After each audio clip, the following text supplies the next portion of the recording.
Hello नमस्कार. तर MPSC क्लासमेटमध्ये तुम्हा सर्वांचे स्वागत आहे. मित्रांनो, या व्हिडिओत आपण राज्यसेवा पूर्व परीक्षा 2024च्या अनुषंगाने जे मागील वर्षातील प्रश्नपत्रिका विश्लेषण सिरीज सुरू केलेलं आहे, त्यातील अर्थशास्त्र विषयाअंतर्गत जे आयोगाने राज्यसेवा पूर्व परीक्षेत प्रश्न विचारलेला आहे त्यातील हा शेवटचा व्हिडिओ असणार आहे.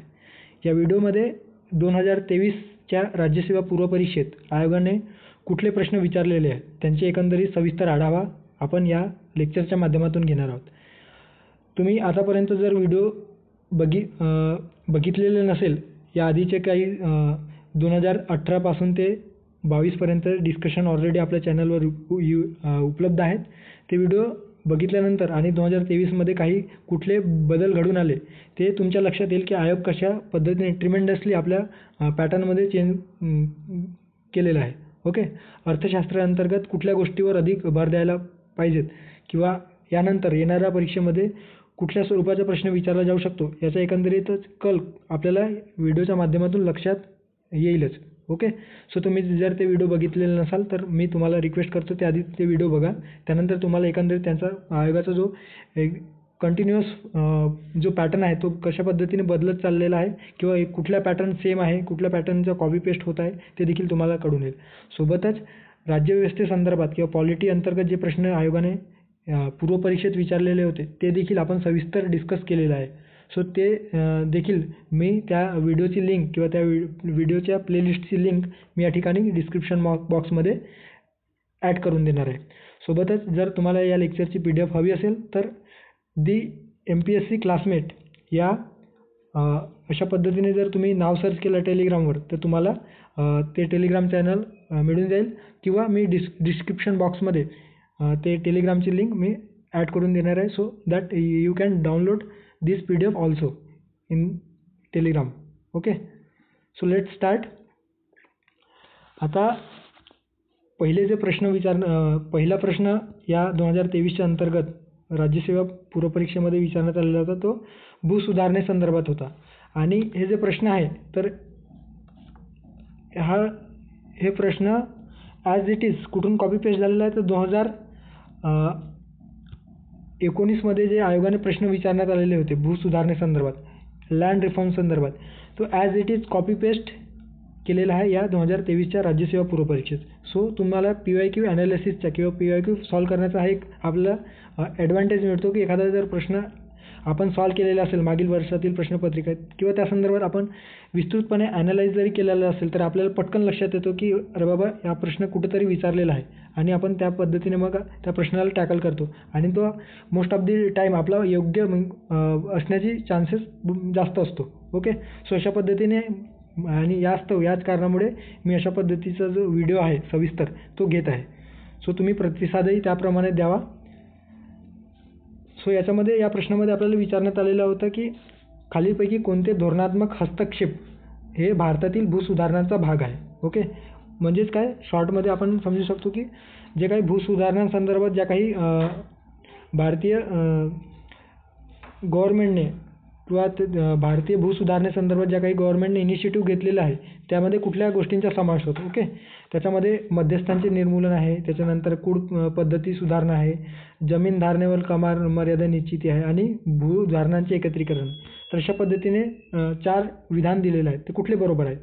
सो तत्पूर्वी आपण भूसुधारणा म्हणजे नेमकं काय होते ते आपण थोडक्यात बघूयात किंवा त्या संदर्भात एखादं जर कमिशन नेमलेलं असेल गव्हर्नमेंटने तर कशा पद्धतीचा कमिशन त्या ठिकाणी नेमलेला होता ते आपण बघूयात.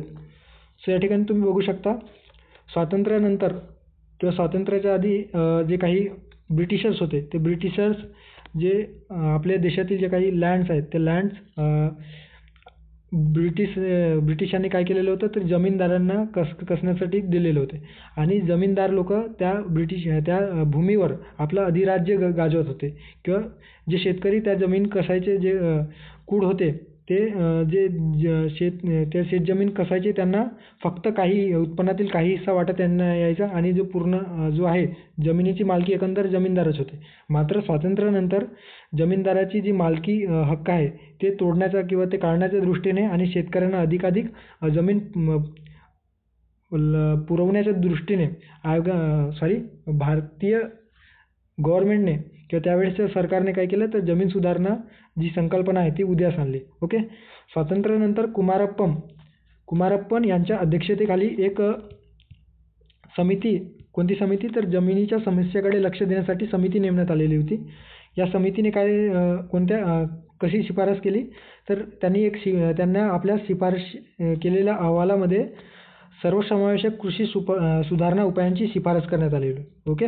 म्हणजे कृषी अंतर्गत ज्या काही सुधारणा आहेत ते सर्वसमावेशक असायला पाहिजे, इन्क्लुझिव्ह असायला पाहिजे, ज्यामध्ये लँड रिफॉर्मच्या देखील शिफारस त्यांनी केलेली होती. आता स्वतंत्र भारताच्या भूमी सुधारणांचे 5 घटक या ठिकाणी आपल्याला दिसून येतात. कुठले घटक आहेत ते तर एक मध्यस्थांचे उच्चाटन करणे, त्यानंतर कूड कायदा जे काही आहेत त्याच्यामध्ये बदल घडवून आणणे, त्याच्यात सुधारणा घडवून आणणे. त्यानंतर आहे जमिनीवरील कमाल मर्यादा निश्चित करणे, म्हणजे कोण किती जमीन कसेल किंवा कोणाकडे किती जमीन असेल याची जी कमाल मर्यादा आहे ते निश्चित करण्याची जी भूमिका आहे त्या या ज्या काही भूमी सुधारणा संदर्भात जे संकल्पना उदयास आली त्यामध्ये ठरवण्यात आलेलं होतं. त्यानंतर जमिनींचे एकत्रीकरण असेल, कन्सोलिडेटेड ऑफ लँड, त्यानंतर सहकारी शेतीचे अस्तित्व असेल किंवा संघटन असेल, अशा पद्धतीने 5 घटकांचे भूमी सुधारणांमध्ये समावेश होतो. ओके. मात्र राजकीय जे इच्छाशक्ती आहे त्या इच्छाशक्तीच्या अभावाअंतर्गत ते टप्प्याटप्प्याने त्याच्यामध्ये काही बदल घडवून आणले, सुधारणा हे टप्प्याटप्प्याने लागू करण्यात आले. ओके. सो आता कुठल्या गोष्टी या ठिकाणी विचारलेल्या होत्या प्रश्नामध्ये तर मध्यस्थांचे निर्मूलन होते का तर बरोबर आहे, मध्यस्थांचे उच्चाटन करणे हे आपल्या भूसुधारणेचा एक घटक होता. त्याच्यानंतर कूड पद्धतीमध्ये किंवा जो कूड कायदा आहे त्याच्यामध्ये सुधारणा घडवून आणणे. जमीन धारणेवर कमाल मर्यादा निश्चिती करणे होतं का तर ऑफकोर्स ते देखील होतं. आणि भूधारणांचे एकत्रीकरण हे देखील आपल्याला या भू सुधारणेअंतर्गत आपल्याला दिसून येतं. सो ऑप्शन वरीलपैकी सर्व, पर्याय क्रमांक 4 योग्य पर्याय आहे असं आपण म्हणू शकतो. ओके. आता पुढच्या प्रश्नामध्ये आपल्याला योजनेसंदर्भात विचारलेलं आहे. आता योजनेसंदर्भात ज्या काही सर्वसमावेशक विकास जो आपल्या राज्यसेवेच्या पूर्वपरीक्षेचं जे सिलेबस दिलेलं आहे त्याच्यामध्ये समावेशक विकास जो टॉपिक आहे त्या अंतर्गत हे काही जे योजना आहेत त्याच्यानंतर वेगवेगळ्या योजना आहे, वेलफेअर संदर्भात ज्या काही स्कीम आहेत ते या सिलेबसच्या सब टॉपिक म्हणून आपण त्यांचा अभ्यास करणे गरजेचं आहे. सो या ठिकाणी आपल्याला अन्नपूर्णा योजनेसंदर्भात विचारलेलं होतं की अन्नपूर्णा योजनेचे लाभार्थी कोण आहेत. अन्नपूर्णा योजना म्हणजे काय ते आपण थोडक्यात बघूयात, त्याच्यानंतर आपण प्रश्नाकडे येऊयात. सो अन्नपूर्णा योजना ही कुणाची योजना आहे तर एक केंद्र सरकारची योजना आहे. ओके. राज्य सरकारची नाही, कुठल्याही राज्य सरकारची नाही आहे. ही केंद्रीय पुरस्कृत योजना आहे किंवा 100% केंद्र पुरस्कृत योजना अशी ही अन्नपूर्णा योजना आहे. ग्रामीण विकास मंत्रालयाअंतर्गत कोणते मंत्रालय तर ग्रामीण विकास मंत्रालयाअंतर्गत सन 2000 मध्ये 1 एप्रिल 2000 पासून ही योजना सुरू करण्यात आली. ओके. आपल्याला कोणत्या तारखेला ही योजना सुरू झाली हे म्हणजे तारीख लक्षात आपल्याला कुठल्या वर्षी सुरू झाली ते देखील आपल्याला माहिती असणे गरजेचं आहे. ओके.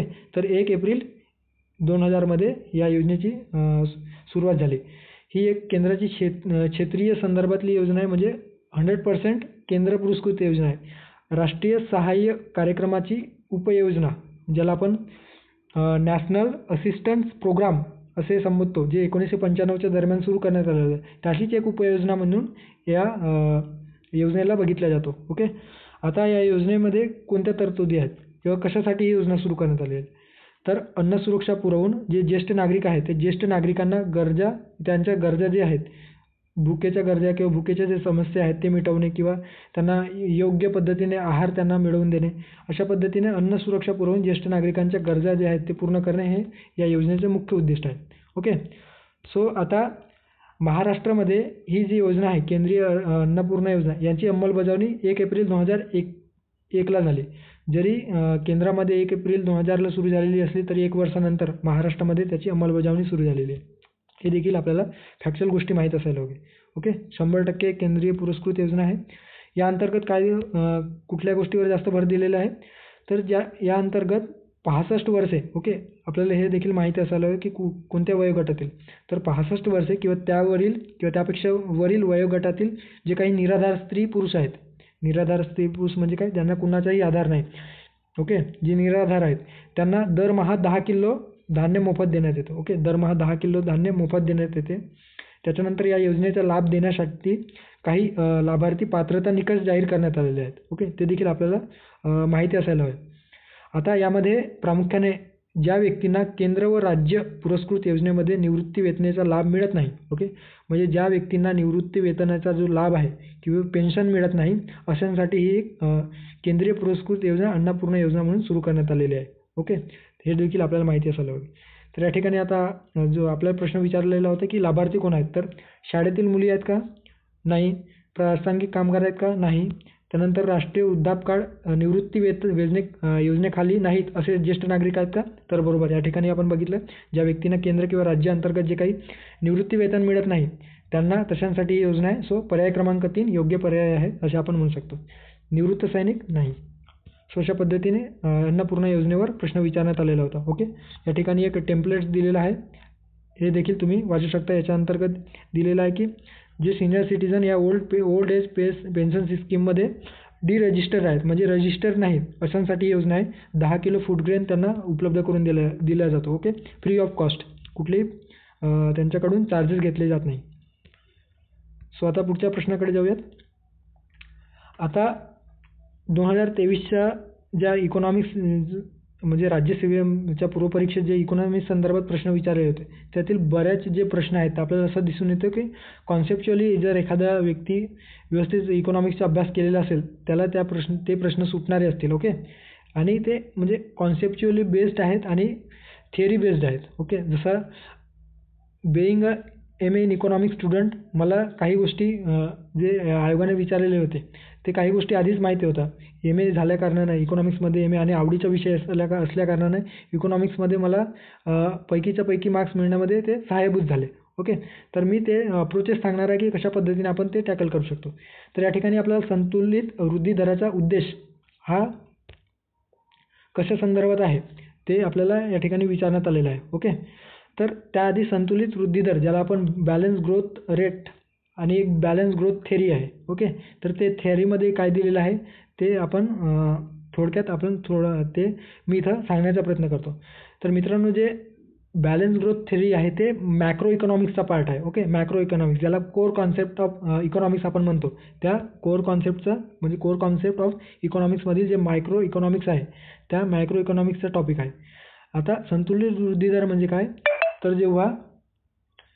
जेव्हा एखाद्या गोष्टीचा किंवा अर्थव्यवस्थेमध्ये जेव्हा विकासाची जी अवस्था असते किंवा अर्थव्यवस्थेमध्ये जी वृद्धीची अवस्था असते तेव्हा आपण कुठलेही जे आपण उत्पादनाचे घटक असतील, जे साधन संपत्ती असतील, त्याच्यानंतर भांडवल असेल तर यांचा जर असा वापर करतो ज्याच्यामध्ये जे कमीत कमी त्यांचं नुकसान होणार किंवा जो कमीत कमी खर्चामध्ये जास्तीत जास्त आउटपुट मिळेल आणि कुठल्याही गोष्टी एकापेक्षा वर होता कामा नये. म्हणजे समान संतुलित पातळीवर त्या प्रत्येक गोष्टीचा वापर करून आपण संतुलित वृद्धी दराचा जो ध्येय आहे तो गाठण्याचा प्रयत्न करत असतो. ओके, म्हणजेच काय, तर इथं एक अर्थतज्ञ दिलेला आहे अलग घोष. त्या अलग घोषच्या म्हणण्यानुसार काय आहे तर संतुलित विकासासह योजना अर्थात संपूर्ण अर्थव्यवस्थेच्या सर्व खंडांची म्हणजे काय भूमी, श्रम, भांडवल, संयोजक हे प्रोडक्शनाचे घटक आहे. त्याच्यानंतर आर्थिक उत्पन्नाचे जे काही स्रोत आहेत वेगवेगळे, त्याच्यानंतर आपली जी पर्यावरणाकडून किंवा निसर्गाकडून मिळणारी जी नैसर्गिक संसाधने आहेत त्यांचा योग्य व समान वापर करणे किंवा समान प्रमाणात त्या एखाद्या गोष्टी किंवा अर्थव्यवस्थेचे जे काही ध्येय आहेत किंवा उद्दिष्ट आहेत ते गाठण्यासाठी आपण त्याचा समान रीतीने वापर करतो त्यालाच आपण संतुलित विकास असे आपण संबोधतो. ओके, ज्यामध्ये त्याचा वापर असेल, निवेश असेल, उत्पन्न असेल एकाच दराने एकाच दराने वाढतील म्हणजेच काय संतुलित विकास दर्शवण्यास ते वापर असेल त्यांचा, निवेश असेल, उत्पन्न असेल यांच्या वाढीच्या दरांना एकत्र असल्याने संतुलित विकास होऊ शकतो. ओके, म्हणजे थोडक्यात काय तर ज्या काही अर्थव्यवस्थेसंदर्भात जे घटक आहेत त्यांना एका समान पातळीवर आणून जे वृद्धी दर आहे किंवा एखादा ठरवलेला वृद्धी दर गाठणे. ओके, या ठिकाणी वेगवेगळ्या अर्थतज्ञांनी दिलेले जे बॅलन्स ग्रोथ संदर्भात डेफिनेशन आहे ते तुम्ही नंतर वाचू शकता. सो या ठिकाणी आपण आता पर्यायाकडे जाऊयात. पहिल्या पर्यायामध्ये दिलेला आहे उत्पन्नाचा वृद्धी दर, उत्पादन वृद्धी दर आणि नैसर्गिक साधन संपत्तीचा वृद्धी दर यांच्यातील समानता. ओके, दुसऱ्या पर्यायात काय दिलेलं आहे तर उत्पन्नातील वृद्धी दर, लोकसंख्या वृद्धी दर यांच्यातील समानता. त्याच्यानंतर आहे नैसर्गिक साधन संपत्तीतील वृद्धी दर, उत्पन्नातील वृद्धी दर यांच्यातील समानता आणि नैसर्गिक साधन संपत्तीतील वृद्धी दर, लोकसंख्या वृद्धी दर यांच्यातील समानता. तर कुठले आहे तर मोर ब्रॉड आपण जर बघायचं झालं तर आपल्याला लक्षात येईल की जे काही उत्पादन आणि जे साधन संपत्ती असते याचा मोस्ट प्रॉबेबल आपल्या इकॉनॉमिक्समध्ये त्याचा आपण अभ्यास करीत असतो. सो याच्यातील जो मोस्ट प्रॉबेबल आन्सर असणार आहे तो पर्याय क्रमांक 1. उत्पन्नातील जो वृद्धी दर आहे, उत्पादन घटकातील जे वृद्धी दर आहे आणि नैसर्गिक साधन संपत्तीच्या वापरासंदर्भातील वृद्धी दर आहे यांच्यातील जे समानता असते त्यालाच आपण संतुलित वृद्धी दर असे आपण संबोधतो आहोत. सो पर्याय क्रमांक 1 योग्य पर्याय आहे असं आपण म्हणू शकतो. ओके. आता पुढच्या प्रश्नामध्ये आपल्याला नागरीकरण ज्याला अर्बनायझेशन यावर या संदर्भात आयोगाने प्रश्न विचारलेला आहे. ओके. नागरीकरण म्हणजे काय तर थोडक्यात आपण बघू की नागरीकरण म्हणजे काय तर ग्रामीण भागाकडून जेव्हा शहरी भागाकडे लोकांचे जे लोंढे किंवा लोकांचा जो खूप प्रचंड प्रमाणामध्ये लोक स्थलांतर करतात शहरी भागात. मग ते कुठल्याही कारणाने असो, मग ते रोजगाराच्या शोधार्थ असो किंवा एक चांगलं जीवनमान मिळायला पाहिजे म्हणून असो किंवा शिक्षणाच्या संदर्भात असो. जेव्हा शहरीकरणामध्ये प्रचंड प्रमाणात लोकसंख्या वाढत असतो किंवा त्या शहरामध्ये भरगच्च लोकसंख्या वाढतो त्यालाच आपण शहरीकरण म्हणतो. ओके, सोप्या भाषेमध्ये. तर शहरीकरणाचा अर्थ असा की शहराचा विकास, ग्रामीण भागातून शहरी भागांकडे लोकांचे होणारे स्थलांतर, शहराचा विस्तार यालाच आपण शहरीकरण म्हणतो. ओके. प्रामुख्याने मध्यवर्ती भागात अधिक लोक राहतात व काम करीत असल्याने शहरे तयार होतात. ओके. आताच बघितलं आपण की कामाच्या शोधात असतील किंवा जे काही वेगवेगळे पर्पजने ते लोक शहरी भागामध्ये स्थलांतर करत असतील. तर आता 2001च्या जनगणनेमध्ये शहरीकरण हे जे संकल्पना आहे ते कुठल्या भागाला आपण शहरीकरण म्हणणार अशा पद्धतीचे जो एक क्षेत्रफळ किंवा एक एरिया ज्याला आपण म्हणतो ते ठरवण्यासाठी एक काही निकष वापरण्यात आले. तर त्या निकषमध्ये कोणत्या गोष्टींचा समावेश होतो. ओके. तर त्यामध्ये 2001च्या याच्यामध्ये आपण बघू शकता जनगणनेमध्ये काही निकष वापरण्यात आले की शहरीकरण कशाला म्हणायचा किंवा कोणत्या भागाला शहरीकरण म्हणायचं. तर या ठिकाणी किमान लोकसंख्या 5,000 आहे एखाद्या ठिकाणी जे शहर आहे आणि त्यातील किमान लोकसंख्या 5,000 आहे. त्याच्यानंतर आहे किमान 75% पुरुष हे बिगर शेती व्यवसायात गुंतलेले आहेत. ओके. म्हणजे 75%पेक्षा जास्त पुरुष हे बिगर शेती व्यवसायात म्हणजे शेती व्यवसाय न करता वेगवेगळ्या व्यवसायामध्ये गुंतलेले आहेत. आणि लोकसंख्येची घनता कमीत कमी 400 प्रति चौरस किलोमीटर आहे. ओके. कमीत कमी 400 प्रति चौरस किलोमीटर आहे. अशा पद्धतीचे जी काही निकष या ठिकाणी देण्यात आलेलं होतं तर ते 3 निकष आपल्याला बाय हार्टच असायला हवं. तर त्यावरून आपल्याला अशा पद्धतीने प्रश्न सॉल्व्ह करता येईल. ओके. सो नागरीकरणाचे हे 3 निकष आपल्याला माहिती असायला हवे. आता आपण प्रश्नाकडे येऊया. तर शहरांमध्ये लोकसंख्येचे झालेले केंद्रीकरण. त्याच्यानंतर आहे ब विधानामध्ये दिलेल्या शहरांमध्ये लोकसंख्येत झालेले विकेंद्रीकरण. विकेंद्रीकरण म्हणजे काय तर केंद्रीकरणाकडून वेगवेगळ्या दिशेला जाणे हे झाले विकेंद्रीकरण. ओके. सो विकेंद्रीकरण म्हणजे लोकसंख्या जर शहरामध्ये असेल तर ते जे शहराकडून वेगवेगळ्या भागात विखुरले जात असेल त्याला आपण विकेंद्रीकरण म्हणतो. मात्र त्याचे जे विकेंद्रीकरणाची व्याख्या आहे नागरीकरणाअंतर्गत येत नाही. त्यामुळे ब जे विधान आहे ते आपण बाद करू शकतो. ओके. तर या ठिकाणी ब जे आहे ते आपण एलिमिनेट करू शकतो. आता खेड्यात लोकसंख्येचे केंद्रीकरण. खेड्यामध्ये लोकसंख्येचे केंद्रीकरणाला आपण नागरीकरण किंवा शहरीकरण म्हणणार का तर ऑफकोर्स नाही. त्यामुळे हे देखील चुकीचं असणार आहे. आणि लोकसंख्येच्या घनतेत वाढ. आता या ठिकाणी लोकसंख्येच्या घनतेत वाढ. आता आपण बघितलं 2001च्या जनगणनेनुसार काही निकष ठरवण्यात आले ज्याच्यामध्ये लोकसंख्येतील कमीत कमी जी घनता आहे ती 400 चौरस प्रति किलोमीटर असायला हवं. तर या ठिकाणी जे ड विधान आहे ते सुद्धा योग्य आहे. ओके. मात्र आयोगाने फक्त हे विधान दिलेलं आहे. ओके. हे विधान दिलेलं होतं. मला जे आहे त्या यामध्ये थोडे साशंकता आहे कारण आयोगाने आणि ड असं द्यायला पाहिजे होता. तरी पण आयोगाने हे फक्त पर्याय दिलेला आहे. त्यामुळे तुम्ही लक्षात ठेवा जर पुढे प्रश्न आला तर आपण ते चेंज करू शकतो. ओके. सो माझ्या मतानुसार किंवा माझे जे व्ह्यू आहेत त्यानुसार हे पर्याय क्रमांक 3 आणि ड असायला पाहिजे. ओके. आता पुढच्या प्रश्नामध्ये जाऊया. या प्रश्नात आपल्याला अमृत या योजनेविषयी विचारण्यात आलेलं आहे. अमृत जे अभियान आहे ज्याला आपण अटल मिशन रिज्युव्हेनेशन अर्बन ट्रान्सफॉर्मेशन असे म्हणतो त्या संदर्भात कुठले बरोबर नाही म्हणजे कोणते विधान बरोबर नाही त्या संदर्भात विचारण्यात आलेलं आहे. आता Atal mission for rejuvenation and urban transformation जे अभियान आहे ते काय आहे तर हे एक ज्याला आपण शॉर्टमध्ये अमृत असे म्हणतो, तर अमृत ही योजना शहरी भागात गरीब आणि वंचित लोकांवर लक्ष केंद्रित करून जीवनाचा दर्जा सुधारण्यासाठी, स्टँडर्ड ऑफ लिव्हिंग चांगलं करण्यासाठी शहरी भागात मूलभूत नागरी सुविधा पुरवण्याचा एक उपक्रम आहे. ओके, सो एकंदरीत त्यांचं या अमृत मिशनचा जो उद्देश काय आहे, तर शहरी भागामध्ये जे गरीब आणि वंचित लोक आहेत त्यांचे जीवनमान सुधारणे आणि मूलभूत नागरिक सुविधा उपलब्ध करून देणे. पहिले केंद्रित राष्ट्रीय जल मिशन अंतर्गत एक प्रकारची योजना ही सुरू करण्यात आलेली होती. ओके, जे 500 शहरांमध्ये सुरू करण्यात आले. यात 60% शहरी लोकसंख्येचा समावेश होतो. ओके, 60% शहरी लोकसंख्येचा समावेश या ठिकाणी होतो आहे. आता आपण बघितलं अमृत म्हणजे काय, तर Atal mission for rejuvenation and urban transformation. सुरुवात कधी झाली, तर 25 जून 2015ला. ओके, 25 जून 2015ला आपले पंतप्रधान नरेंद्र मोदीजी यांच्या हस्ते शुभारंभ करण्यात आला. आणि मंत्रालय कोण आहे, तर मंत्रालय आहेत गृह मंत्रालय आणि शहरी व्यवहार मंत्रालय. गृहनिर्माण आणि शहरी मंत्रालय या मंत्रालयाअंतर्गत या योजनेची किंवा या अभियानाची सुरुवात झालेली आहे. या ठिकाणी काही याच्यामध्ये तुम्ही बघू शकता कुठले की फीचर्स आहेत. त्याच्यामध्ये पाण्याचा पुरवठा असेल, त्याच्यानंतर आहे जे पादचारी आहेत, पायी चालणारे आहेत, नॉन मोटराइज आणि पब्लिक ट्रान्सपोर्ट फॅसिलिटीचा वापर करतात.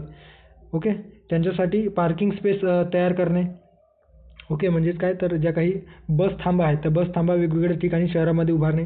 त्याच्यानंतर सिवेज फॅसिलिटी आणि सेप्टेज मॅनेजमेंट आहे. जे काही गाडी साफ करणारे किंवा गटार साफ करणारे जे काही नाले स्वच्छता संदर्भात जे काही घटक आहेत त्यांचा या ठिकाणी विचार करण्यात आलेला आहे. त्याच्यानंतर आहे ग्रीन पार्क्स असतील, गार्डन्स असतील, ग्रीनरी एकंदरीत शहरामध्ये निर्माण करणे. आणि जे काही जो पावसातले पाणी असतील त्या पावसातल्या पाणीला स्टोअर करून ठेवणे, जेणेकरून फ्लडिंगमध्ये म्हणजे स्टोअर करता यायला पाहिजे, जेणेकरून जे फ्लडिंग जन्य जी सिच्युएशन आहे ते सिच्युएशन तयार होण्यापासून आपल्याला रोखता येईल. ओके, सो आता प्रश्नाकडे येऊयात. तर प्रश्नामध्ये असं विचारलेलं आहे की कुठले विधान बरोबर नाही. ओके, बरोबर नसणारे विधान. तर अमृत हे भारत सरकारचे प्रमुख अभियान आहे का? बरोबर, भारत सरकारचे एक प्रमुख अभियान आहे. या अंतर्गत गृहनिर्माण आणि शहरी व्यवहार मंत्रालयाअंतर्गत हे अभियान सुरू केलेले आहे का? तर ऑफकोर्स कोणत्या मंत्रालयाअंतर्गत, तर गृहनिर्माण आणि शहरी व्यवहार मंत्रालय. त्यानंतर ते देशभरातील शहरांमधील पाण्याच्या पुरवठ्याची आव्हाने सोडवते का? आता ते देशभरातील शहरांमधील, आता देशभरातील शहर आहेत का, म्हणजे जेवढे देशभरातील शहरांमध्ये आहेत का, म्हणजे संपूर्ण शहर होतील. मात्र काही निवडक, म्हणजे काय, तर काही निवडक शहरांसाठी ही योजना सुरू करण्यात आलेली आहे. ओके, त्यामुळे जो पर्याय आहे तो कुठला पर्याय अयोग्य असणार आहे, तर पर्याय क्रमांक 3 अयोग्य आहे आपण असं म्हणू शकतो. ते सर्व शहरांसाठी नाही, ते देशभरातील शहरांसाठी नाही. जे आपण इंग्लिश ट्रान्सलेशन वाचलं तर आपल्या लक्षात येईल की it addresses the challenges of water supply in across the country. Across the country आहे का, तर नाही, ते काही मोजक्या शहरांमध्ये ते सुरुवात करण्यात आलेली आहे. जसे 25 जून 2015मध्ये 500 शहरांमध्ये, आता ते सध्या 1000 शहरांच्या जवळपास पोहोचलेलं आहे. ओके, तो म्हणून जे चुकीचं जे विधान असणार आहे ते पर्याय क्रमांक 3 अयोग्य विधान आहे असे आपण म्हणू शकतो. ओके, आता या प्रश्नामध्ये आपल्याला जे काही बहुआयामी दारिद्र्य निर्देशांक आहे, त्या बहुआयामी दारिद्र्य निर्देशांक ज्याला आपण मल्टी डायमेन्शनल पॉवर्टी इंडेक्स म्हणतो, त्या संदर्भाने प्रश्न विचारण्यात आलेला आहे. ओके, तर प्रश्न काय आहे, तर जेव्हा एखाद्या कुटुंबाचा वंचितता गुणांक म्हणजे काय, तर डिप्रायव्हेशन स्कोर आहे, ज्याला आपण डिप्रायव्हेशन स्कोर म्हणतो, त्या संदर्भात आहे. हे जेव्हा यापेक्षा किंवा त्यापेक्षा अधिक असेल त्यावेळी ते कुटुंब अनेक अंगांनी म्हणजे काय मल्टी डायमेन्शनली गरीब आहेत असे आपण म्हणू शकतो. तर त्याची टक्केवारी किती दिलेली आहे. तत्पूर्वी आपण वैश्विक बहुआयामी दारिद्र्य निर्देशांक ज्याला आपण global multi dimensional poverty index म्हणतो ते काय आहे ते आपण बघूयात. तर जागतिक बहुआयामी दारिद्र्य निर्देशांक हे 100हून अधिक विकसनशील देशांचा, ओके, कुठल्या देशाच्या, विकसनशील देशांचा समावेश असलेल्या तीव्र बहुआयामी दारिद्र्याचे आंतरराष्ट्रीय मोजमाप आहे. ओके, जे काही बहुआयामी दारिद्र्याचे वेगवेगळ्या देशामध्ये दारिद्र्याची तीव्रता किती आहे त्यानुसार किंवा त्या दारिद्र्यामध्ये कुठल्या गोष्टीचा अजून जास्त भर घालतो आहे दारिद्र्यामध्ये खेचण्यासाठी, तर त्यालाच आपण तीव्र स्वरूपाचे बहुआयामी दारिद्र्य असे म्हणतो. तर त्यासाठी मोजमापासाठी ही अशा प्रकारची इंडेक्स सुरू करण्यात आलेली आहे. आता एखाद्या व्यक्तीला एकाच वेळी भेडसावणारे जे आरोग्य आहेत, शिक्षण आहे, राहणीमानातील जे काही तीव्र विवंचन आहे, त्यांचा वेध घेऊन पारंपरिक आर्थिक दारिद्र्य उपायांना पूरक असे ठरणारे हे एक प्रकारचे बहुआयामी दारिद्र्य निर्देशांक आहे. ओके. आता या जे आपण मल्टी डायमेन्शनल पॉवर्टी इंडेक्स कोणी सुरू केले किंवा कोणत्या संस्थेद्वारे हे प्रकाशित केला जातो, तर सन 2010 मध्ये UNDP, okay, United Nation Development of human, okay, United Nation Development Programme या संयुक्त राष्ट्र मानव विकासाच्या यांनी हे जे मानव विकास अहवाल प्रकाशित करतात, त्या 2010च्या मानव विकास अहवालामध्ये म्हणजे काय ह्युमन डेव्हलपमेंट इंडेक्समध्ये या मल्टी डायमेन्शनल जे काही इंडेक्स आहे त्याविषयी समाविष्ट करण्यासंदर्भात एक मोजमाप किंवा एक निर्देशांक त्या ठिकाणी जाहीर करण्यात आलेले होते. कोणाद्वारे तयार केला जातो, तर Oxford poverty and human development इनिशिएटिव्हद्वारे, ओके. आणि जे काही UNDP आहे ते UNDPद्वारे हे अहवाल मल्टी डायमेन्शनल पॉवर्टी इंडेक्स तयार केला जातो. सोबतच जे मानव विकास अहवाल आहे ह्युमन डेव्हलपमेंट इंडेक्स ते देखील तयार केला जातो. आता जे काही वंचितता गुणांक आहे ज्याला आपण डिप्रायव्हेशन स्कोअर म्हणतो, ते त्याचे स्वरूप कसे आहेत, तर जर वंचित गुणांक 1/3 किंवा त्यापेक्षा जास्त असेल तर ते कुटुंब त्यातील प्रत्येकजण, ओके, त्या कुटुंबातील प्रत्येकजण बहुआयामी गरीब मानले जातात. ओके. आणि हेच आपल्याला प्रश्नामध्ये विचारलेलं आहे की एखाद्या कुटुंबातील वंचितता गुणांक किती टक्के किंवा त्यापेक्षा अधिक असेल तर त्यावेळी कुटुंब अनेक अंगाने दारिद्र्य असे आपण म्हणू शकतो. तर 1/3, आता 1/3ची टक्केवारी किती आहे, तर 33.33. ओके. सो पर्याय क्रमांक 4 योग्य पर्याय आहे असं आपण म्हणू शकतो. अशा पद्धतीने जे आपला जो पर्याय असणार आहे तो योग्य पर्याय क्रमांक 4 हे असणार आहे. ओके. आणि जे 1/5 आहे किंवा त्यापेक्षा जास्त आहे परंतु 1/3पेक्षा कमी वंचित गुण असलेले जे लोक आहेत त्याला आपण दारिद्र्यातील बळी पडलेले असे मानले जाते. ओके. या ठिकाणी सर जे आपले किरण देसले सर आहेत त्यातील काही मी नोट्स घेतलेल्या आहे. सो या ठिकाणी तुम्ही बघू शकता डिप्रेशन जे स्केल आहे त्याच्यामध्ये 1 ते 20 असेल तर कुठल्याही प्रकारचा हार्म नाही, म्हणजे ते दारिद्र्य आपण त्याला कुठल्याही प्रकारचं नो टू लेस म्हणजे दारिद्र्याचे जे प्रमाण आहे ते खूप कमी आहे. ओके. त्याच्यानंतर 20 ते 33 असेल तर वल्नरेबल असुरक्षित पद्धतीचे जे दारिद्र्याचे प्रमाण आहे असं आपण म्हणतो. त्याच्यानंतर 33 ते 50चे जे दरम्यान डिप्राइव्ड म्हणजे अनेक अंगाने ज्याला मल्टी डायमेन्शनली आपण म्हणतो ते दारिद्र्याचे प्रमाण जास्त आहे असं आपण म्हणतो.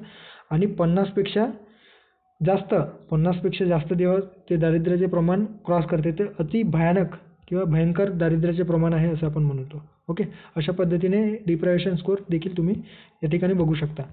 आता काही जे डायमेन्शन आहेत या मल्टी डायमेन्शनल पॉवर्टी इंडेक्समध्ये, तर कुठल्या डायमेन्शनचा या ठिकाणी आपण अवलंब करून हे निर्देशांक काढत असतो, तर 3 डायमेन्शन आहेत. ओके. कुठले 3 डायमेन्शन आहेत, तर हेल्थ आरोग्य, त्याच्यानंतर आहे शिक्षण आणि लिव्हिंग स्टँडर्ड. ओके. आरोग्य, शिक्षण आणि राहणीमानाचा दर्जा म्हणजे ज्याला शॉर्टमध्ये आपण लक्षात ठेवू शकतो आसरा. ओके. आसरा, आरोग्य, शिक्षण आणि राहणीमान. आता यांचा जो वेटेज आहे तो प्रत्येकाला 1/3 आणि 1/3 अशा पद्धतीने 1/3 आणि 1/3 हा वेटेज या 3 डायमेन्शनना देण्यात आलेला आहे. आणि यांच्यातील काही सब डायमेन्शन आहेत. ओके. ज्याला आपण त्या कॅटेगरी अंतर किंवा या 3 डायमेन्शनचे जे काही सब डायमेन्शन आहेत ते कुठले आहेत, तर या हेल्थमध्ये 2 गोष्टींचा समावेश होतो. एक तर न्यूट्रिशन ज्याला वेटेज 1.6 दिलेले आहे, ज्याला पोषण आपण म्हणतो. चाइल्ड मोर्टॅलिटी बालमृत्यू दर याला देखील एक षष्टमांश इतका काय दिलेला आहे, तर वेटेज दिलेला आहे, 12 अंक दिलेला आहे. त्याच्यानंतर इयर ऑफ स्कूलिंग म्हणजे काय, तर किती वर्ष एज्युकेशन, जेव्हा एखाद्या मुलाने जर एज्युकेशन घेतलेलं असेल तर त्या कुटुंबातील किती लोकांनी किती वर्षापर्यंत शिक्षणाचा जो दर्जा आहे ते गाठलेला आहे किंवा किती वर्षापर्यंत ते शाळेत गेलेलं आहे त्याला आपण इयर ऑफ स्कूलिंग म्हणतो. त्याला देखील एक षष्टमांश. स्कूल ऑफ अटेंडन्स त्यांच्या अटेंडन्सची जी टक्केवारी आहे ते किती % होते ते त्याला देखील एक षष्टमांश इतका वेटेज देण्यात आलेलं आहे.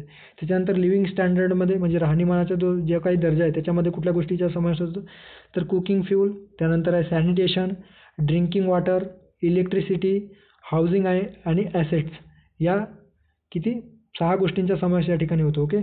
कुकिंग फ्यूल ओके, म्हणजे जेवणाचा दर्जा कसा आहे, जेवण बनवण्याचा दर्जा. आपण गॅसमध्ये जेवण बनवतो, गॅसच्या माध्यमातून, किंवा आजही लाकूड जंगलातून जे सुके लाकूड आहेत ते आणून गोळा करून ते लाकूड जाळत असतो, किंवा त्या धुराचा परिणाम या त्या कुटुंबावर जर होत नाही, अशा पद्धतीने कुकिंग फ्यूलचा विचार केला जातो. स्वच्छता किती आहे ते देखील बघितलं जातं. त्याच्यानंतर त्यांना पिण्याचं जे पाणी आहे ते स्वच्छ आहे की नाही, ते ड्रिंकिंग वॉटर कसं आहे ते देखील या ठिकाणी विचारात घेतला जातो. त्यांना इलेक्ट्रिसिटी आहे की नाही, ते विदाऊट इलेक्ट्रिसिटी राहतात की इलेक्ट्रिसिटी आहे. त्याच्यानंतर फॅन असेल तर काही गोष्टी आहेत.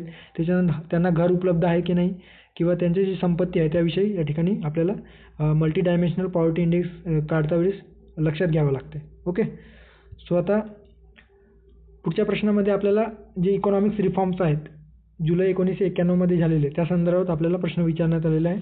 तर जुलै 1991 पासून अर्थव्यवस्थेतील पुरवठा बाजू सुधारण्यासाठी व्यापक उदारीकरणाचे उपाय लागू केले जात आहेत. यातील अधिक महत्त्वाचे काय आहेत, अशा संदर्भाने प्रश्न विचारण्यात आलेला आहे. म्हणजेच काय, तर 1991 पासून जे अर्थव्यवस्थेतील ज्या काही पुरवठा सुधारण्यासंदर्भात, म्हणजे आपले जे निर्यात धोरण आहे ते सुधारण्यासंदर्भात ज्या काही आपण वेगवेगळे सुधारात्मक उपाययोजना करीत आहोत उदारीकरणाच्या दृष्टीने, ते कुठले घटक आहेत. ओके. किंवा त्यांचे अधिक महत्त्वाचे कोणते घटक आहेत ते आपल्याला या ठिकाणी प्रश्नामध्ये विचारण्यात आलेलं आहे. सो एकंदरीत आपल्या कन्सेप्च्युअलचा भाग आहे, ते आपण वाचताबरोबर आपल्याला लक्षात येऊ शकतो. या ठिकाणी दिलेलं आहे विधानामध्ये व्यापार आणि भांडवल प्रवाह सुधारणा करणे. ओके. त्यानंतर आहे जे आहे त्याच्यात औद्योगिक विनियंत्रण, त्यानंतर निर्गुंतवणूक आणि सार्वजनिक उद्योग सुधारणा, वित्तीय क्षेत्र सुधारणा. ओके. तर आपण 1991 वेगवेगळ्या जे रिफॉर्म्स घडवून आणले त्याच्यामध्ये आपण LPG धोरण म्हणजे लिबरलायझेशन, प्रायव्हेटायझेशन आणि ग्लोबलायझेशन. ओके. तर उदारीकरण, खाजगीकरण आणि जागतिकीकरण या 3 इंजनांचा आधार घेऊन आपण आपल्या अर्थव्यवस्थेत सुधारणा घडवून आणलेल्या आहेत. ओके. ज्याच्यामध्ये जेव्हा व्यापार आणि भांडवल प्रवाह सुधारणा आपण म्हणतो, तर व्यापार आणि भांडवल प्रवाह सुधारणा म्हणजेच काय, तर लिबरलायझेशन. ओके. लिबरलायझेशनच्या माध्यमातून म्हणजे उदारीकरणाच्या माध्यमातून आपण व्यापार आणि भांडवलामध्ये बाहेरचे जे गुंतवणूकदार आहेत त्यांना आपण आपल्या देशामध्ये गुंतवणूक करण्यास प्रोत्साहन दिले, आणि म्हणूनच काय, तर जे आपले उत्पादक एखाद्या गोष्टीचं आपण उत्पादन करीत होतो तर ते उत्पादनाचे जे प्रमाण आहे ते वाढले, आणि परिणामतः आपली जी अर्थव्यवस्था बूस्ट होण्यास मदत मिळाली. त्यामुळे जे आहे ते योग्य असणार आहे. त्यानंतर आहे औद्योगिक विनियंत्रण, जे आपण MRTP सारखे जे काही ॲक्ट पारित करून ठेवलेलं होतं. ओके. MRTP 1969 मधील MRTP ॲक्ट असेल, त्यानंतर फेरा असेल, फेराऐवजी आपण फेमा आणले. तर ह्या ज्या काही गोष्टी आहेत त्यामुळे जे काही औद्योगिक नियंत्रण आपण घडवून आणायचो, म्हणजे आपले जे देशातील उद्योगांना अधिक चालना द्यायचो, आणि जे बाहेरून स्थापन करण्यात आलेले किंवा बाहेरचे जे विदेशी कंपनी आहेत ते उद्योग स्थापन करण्यासाठी आपण आपली जी केंद्र सरकार आहे किंवा आपले जे गव्हर्नमेंट आहे 1991च्या आधी खूप सक्ती वर्तायचे. त्यामुळे ते जे औद्योगिक जे इंडस्ट्रीज आहेत ते स्थापन होण्यासाठी म्हणजे त्यांच्यावर खूप सारे प्रतिबंध लादले गेले होते. त्यांचे विनियंत्रण केल्याने काय झालं, तर आपल्या देशामध्ये अशा विदेशी औद्योगिकीकरण घडवून आणले, इंडस्ट्रीज मोठ्या प्रमाणात स्थापन झाले, आणि परिणामस्वरूप काय झालं, तर उत्पादनाचे प्रमाण आपल्या देशामध्ये वाढू लागले. आपल्या देशातील बेरोजगारांना किंवा लोकांना किंवा कामगारांना रोजगार मिळाला, आणि आपले जे अर्थव्यवस्था आहे त्या अर्थव्यवस्थेला चालना मिळण्यास सुरुवात झाली. सो हे देखील आपल्या पुरवठा बाजू सुधारण्याच्या दृष्टीने आपलं योग्य आहे असं आपण म्हणू शकतो. त्यानंतर निर्गुंतवणूक. ओके. निर्गुंतवणूक धोरण असेल, सार्वजनिक उद्योग सुधारणा, खाजगीकरण ज्याला आपण म्हणतो, तर खाजगीकरण घडवून आणलेलो आहोत आपण. तर याच्या माध्यमातून देखील बऱ्याच अंशी आपण पुरवठ्याच्या बाजूने व्यापक सुधारणा घडवण्यात यश प्राप्त केलेलं आहे. वित्तीय क्षेत्र सुधारणा, फायनान्शियल जे काही वेगवेगळे सवलती असतील, कर प्रणालीमध्ये निर्यात धोरणासंदर्भात सवलती देण्यामुळे वेगवेगळे प्रोडक्शन जे आहे ते निर्यात होऊ लागले बाहेरच्या देशामध्ये, त्यामुळे आपल्याला फॉरेन करन्सी प्राप्त होऊ लागली, आणि एकंदरीत आपल्या अर्थव्यवस्थेला त्यापासून आपली अर्थव्यवस्था अधिकाधिक बूस्ट होत गेली. सो ड देखील आपल्याला योग्य विधान आहे असं आपण म्हणू शकतो. सो या ठिकाणी चारही जे विधान दिलेले आहेत ते योग्य आहेत. ओके. ब क ड योग्य असणार. तर ब क ड असणारा पर्याय क्रमांक 4 योग्य पर्याय असं आपण म्हणू शकतो. या ठिकाणी काही दिलेलं आहे की ते रिफॉर्म संदर्भात इकॉनॉमिक रिफॉर्म्स का घडून आलेले आहेत ते आपण बघतो आहोत की import much higher than export. म्हणजे 1991 आधी म्हणजे त्यावेळेस जो कालावधी होता 80 ते 90च्या दशकामध्ये बऱ्याच गोष्टी आपल्या अर्थव्यवस्थेवर अफेक्ट केल्या. त्यामुळे ज्यामध्ये होते की आपले जे इम्पोर्टचे प्रमाण आहे ते एक्सपोर्टपेक्षा जास्त होते. आपण वेगवेगळ्या देशातून बऱ्याच गोष्टी आयात करत होतो, मात्र निर्यात खूप कमी वस्तूंचा करत होतो.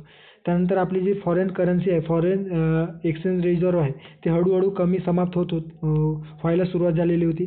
त्याच्यानंतर आपण जे कर्जबाजारी ठरलेलो होतो, कर्जबाजारी वेगवेगळ्या देशाकडून किंवा आंतरराष्ट्रीय ज्या काही संस्था आहेत, आर्थिक संस्था, त्याकडून आपण कर्ज घेतलेले होते ते पे करण्यामध्ये रिपे करण्यामध्ये सक्षम नव्हतो आणि आपल्या देशामध्ये जी वाढणारी चलनवाढ हे देखील आपल्या अर्थव्यवस्थेला डबघाईस नेण्यास सुरुवात झाली होती आणि या कारणामुळे आपल्याला त्या मेजर चेंजेस घडवून आणणे गरजेचे होते. ओके, सो अशा पद्धतीने आपण 1991मध्ये रिफॉर्म तयार केले. ओके, आणि बिफोर रिफॉर्म, आफ्टर रिफॉर्म इथे तुम्ही वाचू शकता. ओके, त्यावेळेस आपले जे अर्थमंत्री कोण होते तर डॉक्टर मनमोहन सिंग आणि पंतप्रधान PV Narasimha Rao. Okay, so अशा पद्धतीने या प्रश्नामध्ये आपल्याला 1991च्या आर्थिक रिफॉर्म संदर्भात प्रश्न विचारण्यात आलेला आहे. आता या ठिकाणी अतिशय कॉन्सेप्च्युअल आणि आपल्या पंचवार्षिक योजनेचे जे आउटकम्स आहेत त्या आउटकम्समध्ये काही जे दीर्घकालीन उद्दिष्ट ठरवलेले होते ते कुठले उद्दिष्ट ठरवलेले होते ते त्या संदर्भात प्रश्न विचारण्यात आलेला आहे. आर्थिक वृद्धी आणि आत्मनिर्भरता हे आपल्या पंचवार्षिक योजनेचे उद्दिष्ट होते का? बेकारी निर्मूलन किंवा बेरोजगारी निर्मूलन, उत्पन्न विषमता कमी करणे हे होते का? गरिबी निर्मूलनासाठी आपण पंचवार्षिक योजनांमध्ये भर दिलेले होते का? आधुनिकीकरण असेल किंवा त्यानंतर सर्वसमावेशक असेल किंवा शाश्वत वृद्धी असेल, तर कुठल्या गोष्टींचा समावेश आपण दीर्घकालीन उद्दिष्ट म्हणून आपल्या पंचवार्षिक योजनांमध्ये किंवा जे काही पंचवार्षिक योजनांसंदर्भात जे दस्तऐवज आहे, डॉक्युमेंट्स आहे, त्यामध्ये केलेलं होतं. तर आपल्याला जवळपास प्रत्येक पंचवार्षिक योजनेमध्ये आर्थिक वृद्धी वेगवेगळे दर ठरवण्यात आले होते आणि एकंदरीत आपण प्रत्येक पंचवार्षिक योजनेमध्ये आपण स्वतः म्हणजे आत्मनिर्भरतेच्या बाजूने हळूहळू पाऊल टाकत होतो. सो पर्याय क्रमांक जे विधान जे आहे 1 ते बरोबर असणार आहे. ब मध्ये आपण बघू शकतो बेकारी निर्मूलन. ऑफकोर्स आपण रोजगाराच्या दृष्टीने जास्तीत जास्त आपल्या देशामध्ये रोजगार उपलब्ध करून देणे, त्यानंतर आपली जी बेकारी अनएम्प्लॉयमेंट जी आहे ती सिच्युएशन कमी करणे, यासाठी आपण सतत प्रयत्नरत होतो. आणि एकंदरीतच जे काही गरीब व श्रीमंतांमध्ये जी काही उत्पन्नाची जी विषमता आहे ते कमी करण्यासाठी आपण पंचवार्षिक योजनेच्या माध्यमातून खूप बरेच सारे प्रयत्न केलेले होते. त्यामुळे हे देखील बरोबर असणार आहे. गरिबी निर्मूलन करणे. ओके, 5व्या 6व्या योजनेमध्ये आपण त्याचा गरिबी निर्मूलनाचा नारा दिलेला होता. ओके, त्यानंतर आधुनिकीकरण, मॉडर्नायझेशन करून घडवून आणणे, सर्वसमावेशक आणि शाश्वत वृद्धी, विशेषतः 11व्या व 12व्या पंचवार्षिक योजनांमध्ये आपण समावेशक इन्क्लुझिव्ह विकास आणि शाश्वत वृद्धी, विशेषतः 12व्या पंचवार्षिक योजनेचे जे काही उद्दिष्ट होते, मुख्य उद्देश, त्याच्यामध्ये आपण ठरवण्यात आले होते. सो अशा पद्धतीने जे सर्व या ठिकाणी उद्दिष्ट दिलेले आहेत ते योग्य असणार आहे. ओके, अ, ब, क, ड, पर्याय क्रमांक 4 योग्य पर्याय आहे असं आपण म्हणू शकतो. आता या प्रश्नामध्ये देखील योजना निर्मिती आणि योजना यशासाठी कोणत्या बाबी गरजेच्या असतात. ॲज अ बेसिक आपण ॲस्पिरंट आपल्याला काही गोष्टी आपल्या कॉमन सेन्सनुसार अशा पद्धतीने या प्रश्नाचा किंवा अशा प्रश्नांना आपण टॅकल करू शकतो. ओके, किंवा अशा पद्धतीने आपण या प्रश्नांना हाताळू शकतो. ओके, आता या ठिकाणी दिलेलं आहे की योजना निर्मिती आणि यशासाठी कुठल्या बाबींची गरज असते. अतिशय आपल्या कॉमन सेन्सला पटेल अशा पद्धतीने प्रश्न विचारण्यात आलेला आहे. नियोजन आयोग आहे, त्याच्यानंतर आकडेवारी, उद्दिष्टे, या गोष्टींचा आपण विचार करतो का एखाद्या योजना निर्मिती आणि ते योजना पूर्ण करण्यासाठी? तर ऑफकोर्स करतो. एखादा प्लॅन आपण इव्हन आपल्या MPSCच्या प्रिपरेशनमध्ये विदाऊट प्लॅन आपण कुठल्याही गोष्टी जर करण्याचा प्रयत्न केला तर व्यवस्थित होत नाही. इव्हन आपण अभ्यास देखील नियोजनबद्ध केल्याने आपल्याला त्याचा फायदा होतो. ओके, एकंदरीत आपण आकडेवारी तपासत असतो. आपण मागच्या प्रिलिम्समध्ये किती स्कोर केला होता, पुढच्या प्रिलिम्समध्ये किंवा येणाऱ्या प्रिलिम्समध्ये किती स्कोर करणार आहोत, हे एक प्रकारची आकडेवारी असते आणि एक आपला उद्दिष्ट असतो. सो योजना निर्मितीसाठी कुठलीही योजना असो, मग ते पंचवार्षिक योजना असो, अर्थव्यवस्थेची असो, की इव्हन आपली जे पर्सनल करिअर बनवण्यासंदर्भातली योजना असो, त्यासाठी आपण या गोष्टी विचारात घेतच असतो. ओके, सो आहे ते जे विधान आहे ते बरोबर असणार आहे. आता ब या ठिकाणी दिलेलं लक्ष्य, ओके, टार्गेट्स आहे.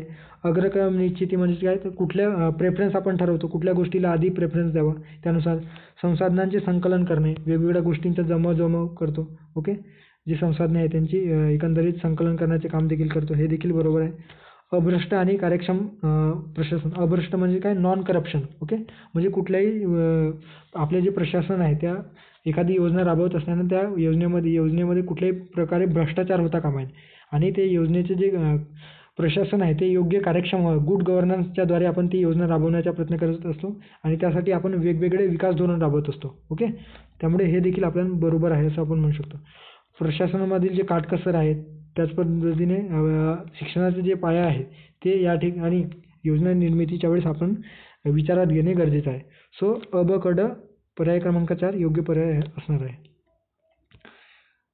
आता या ठिकाणी आपल्याला अजून एका कॉन्सेप्टवर गरिबी या संदर्भात जे दारिद्र्याचे दृष्टचक्र आहे कुणाचे आहे तर रॅग्नर नर्श यांचा विषय. तर त्यांनी दारिद्र्याबद्दल किंवा एखाद्या नेशन दारिद्र्यामध्ये खितपत पडलेलं आहे तर का आहे त्याची कारणे या ठिकाणी ते नमूद करण्याचा प्रयत्न केला आणि त्याच्या अनुषंगाने आयोगाने त्यांच्या एका या थेअरी बेसवर प्रश्न विचारलेला आहे. म्हणजे किती कॉन्सेप्च्युअली आतमध्ये गेलेला आहे. आधी डायरेक्ट आपल्याला फॅक्च्युअल गोष्टी विचारायच्या की दारिद्र्याचे या समितीने इतका म्हणजे 10% 15% इतकी टक्केवारी किंवा दारिद्र्याचे प्रमाण सुचवले, कुठले बरोबर कुठले नाही. पण आता अधिक कॉन्सेप्च्युअली गोष्टींकडे आयोग वळतो आहे. ते देखील आपण त्या पद्धतीने आपला अभ्यास असायला हवा. सो या ठिकाणी विचारलेलं की एखादा देश गरीब असतो कारण तो गरीबच असतो असे विधान किंवा हे विधान कोणाचे आहेत तर ते अतिशय फॅक्च्युअल आहे. जर तुम्हाला माहिती असेल तर ऑफकोर्स आणि being a student of economics ते तुम्हाला माहीत असायला हवं. सो रॅग्नर नर्स यांनी ही अशा पद्धतीचे विधान केलेलं आहे की a country is poor because it is poor. Okay, country poor का आहेत तर ते पुअर म्हणजे विचारसरणी पुअर आहे त्यांची म्हणून ते पुअर आहेत. अशा पद्धतीने या ठिकाणी ते आपले गरिबीविषयी आपले मत जे आहे ते स्पष्ट करतात. आता त्यांची एक थेअरी आहे ज्याला आपण दारिद्र्याचे दृष्टचक्र असं म्हणतो. Evil cycle of poverty. Okay, Evil cycle of poverty म्हणून त्यांची एक थेअरी आहे. रॅग्नर नर्स काय म्हणतात तर दारिद्र्याचे दृष्टचक्र ज्यामुळे गरीब देश गरिबीच्या स्थितीत ठेवण्याच्या बाबींवर एकमेकांवर विक्रिया करण्याच्या सक्तींच्या वर्तणुकांचा वर्तुळाकार असतो. ओके, म्हणजेच काय तर जी दारिद्र्याचे दृष्टचक्र एक सायकल आहे जे आपण ते सायकल परत त्या गरीब देशांमध्ये रिपीट होत असते आणि म्हणूनच ते देश गरीब असतो. अशा पद्धतीने त्यांनी आपली भूमिका स्पष्ट केलेली आहे. आता नर्स यांच्या शब्दांमध्ये संपूर्ण वाद एकट्यावर आहे. म्हणजेच काय तर एक देश गरीब आहे कारण तो गरीब आहे अशा पद्धतीने त्यांनी आपली भूमिका मांडलेली होती. ओके, त्या ठिकाणी तुम्ही बघू शकता जे गरिबीच्या जो दृष्टचक्राची जी सायकल आहे. समजा एखादा देश पॉवर्टी असेल तर त्या देशामध्ये प्रोडक्शनचं प्रमाण कसं असेल लो असेल. लो प्रोडक्शन असल्या कारणाने त्या ठिकाणी इन्कमही देखील लो आपल्याला प्राप्त होईल. लो इन्कम कमी उत्पन्न प्राप्त होणार आणि उत्पन्न प्राप्त असणार आहे तर त्याची जी मागणी आहे तर ऑफकोर्स मागणी जास्त होणार का तर पैसेच लोकांच्या हातामध्ये कमी असणार तर त्यामुळे जी मागणी आहे ती देखील ऑफकोर्स कमी असणार. ती मागणी कमी त्यामुळे जो भांडवलाचा जो भांडवल आहे तर एखाद्या याच्यामध्ये उद्योगामध्ये भांडवल गुंतवण्याचं जो प्रमाण आहे ते देखील कमी असणार. ओके, भांडवलाचा अभाव असणार आणि भांडवलाचा अभाव असल्याकारणाने जो इन्व्हेस्टमेंट आहे जे गुंतवणूक आहे ते ऑब्व्हियसली कमी असणार आणि इन्व्हेस्टमेंट कमी असल्याने कारणाने परत प्रोडक्शन जो आहे उत्पादन जो आहे तो कमी असणार आणि उत्पादन कमी असल्याकारणाने तेथील जे लोकांजवळ येणारे जे प्रोडक्शनाचे जे प्रमाण आहे ते कमी असल्याकारणाने त्यांना जितक्या प्रमाणात दारिद्र्यातून वर येण्यासाठी जे प्रोडक्शन त्यांचं उत्पादन घडून जे वेगवेगळे वस्तूंचे उत्पादन व्हायला पाहिजे तितके उत्पादन त्या प्रमाणात होत नसल्याकारणाने ते गरीब ठरतात. ओके, अशा पद्धतीने हे सायकल सतत रिपीट होत असतो. त्यामुळेच रॅग्नर नर्स असे म्हणतात की एखादा देश गरीब आहे कारण तो गरीब आहे. ओके, सो या ठिकाणी तुम्ही बघू शकता इकडचं जे पार्ट आहे त्याच्यामध्ये कशा पद्धतीने बिझनेस सायकल चालतो आहे आणि इकडचं जे आहे ते. ओके, एकंदरीत सो आपल्याला हे देखील आपल्याला अशा पद्धतीने अभ्यास करायला हवा. आता या ठिकाणी परत संतुलित वृद्धी सिद्धांत ज्याला थेअरी ऑफ बॅलन्स ग्रोथ जवळपास तिसरा हा या थेअरी बेस्डवर तिसरा प्रश्न आहे या पेपरमध्ये किंवा एक्झाममध्ये विचारलेला. ओके, ज्याला आपण बॅलन्स ग्रोथ थेअरी म्हणतो. ओके, संतुलित वाढ सिद्धांत. आता अर्थशास्त्रामध्ये संतुलित विकासाचे किमान 2 वेगवेगळे अर्थ सांगण्यात आलेले आहेत. ओके, कुठले 2 वेगळे अर्थ आहेत तर एक आहे मॅक्रो इकॉनॉमिक्स स्थूल अर्थशास्त्र ज्याला आपण म्हणतो. जेव्हा आउटपुट आणि कॅपिटल स्टॉक एकाच दराने वाढतात तेव्हा ते संतुलित वाढ होतो. ओके. आउटपुट आणि जेव्हा आउटपुट म्हणजे एखाद्या गोष्टीचा आउटपुट आणि कॅपिटल स्टॉक म्हणजे गुंतवणुकीचा जो दर आहे आणि आपल्याला प्राप्त होणारे जो प्रोडक्शनाचा दर जो आहे तो एकाच पटामध्ये वाढत असतात त्याला आपण संतुलित वाढ म्हणतो. आणि असा वाढीचा मार्ग वास्तविक व्याजदरांच्या दीर्घकालीन स्थिरतेला तर्कसंगत बनू शकतो. ओके. परंतु त्याच्या अस्तित्वासाठी मजबूत गृहीतकांची आवश्यकता असते. म्हणजे काय तर एखाद्या आपण जेव्हा वास्तविक व्याजदराचा विचार करून दीर्घकालीन अर्थव्यवस्थेला बॅलन्स पद्धतीने राखण्याचा प्रयत्न करतो तेव्हा काही गृहीतके आपण मानून म्हणजे आपल्याजवळ जे उत्पन्नाची साधनं व्यवस्थित प्रमाणात असतील, त्यानंतर गुंतवणूक व्यवस्थित उपलब्ध असेल, गुंतवणुकीचे प्रमाण योग्य राहील, भांडवल आपल्याला उपलब्ध असेल, अशा पद्धतीचे वेगवेगळे जे गृहीतकं आहेत ते गृहीतके कन्सिडर केल्यामुळेच हे जे संतुलित वृद्धीचे सिद्धांत आहेत ते या ठिकाणी मॅक्रो इकॉनॉमिक्समध्ये उत्पादनाच्या वाढ आणि आउटपुटमध्ये आपल्याला दिसून येतं.